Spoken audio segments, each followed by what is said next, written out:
Bagamba nti omukwano ogwa Namaddala gwabula. Nze ngamba nti mugwe mwenguzudde. Babinyumye eyo nti omukwano lugendo luwanvu. Nze ngamba nti nja kulutambula naawe. Mbwe abalungi tebaliimu mulamwa, kyokka nze ndaba gwabakira.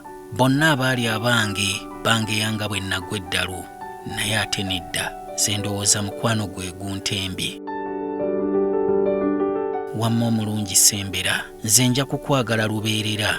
Nja kufuula ekisiikirize kyange okw'omusana nga gwememula. Bw'oŋŋamba nti onjagala, nange nga nkwanukula nti kugwe kwenfiira.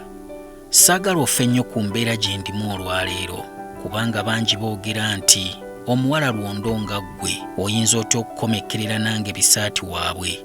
Ku nsonga eyo batuufu, kuba sirina kyendi oba kyennina, wabula nkusuubiza nti nja kukola nfune era nkuvujjirire. Kuba labayo wamma, na buli kimu kye nkola kiterekera ggwe. Ne bwe mba nkola mba ndowooza ku ffe nze naawe, kubanga nkwagala nnyo kabiite wange. Oli muntu wamma gwe nali siyinza kusimattuka, wadde abalungi ndagala nnamu. Ndabika ng'olusembayo nze nalukooza, era n'abategeka empaka z'abannalulungi nkakasa olunaku lwe bali kulaba omuyiggo gwabwe guliba gukomye lubeerera, kubanga okutukula okira mata, okwagala okira Adamu ne Kaawa. Ddala gwaŋŋwanira tonjabuliranga.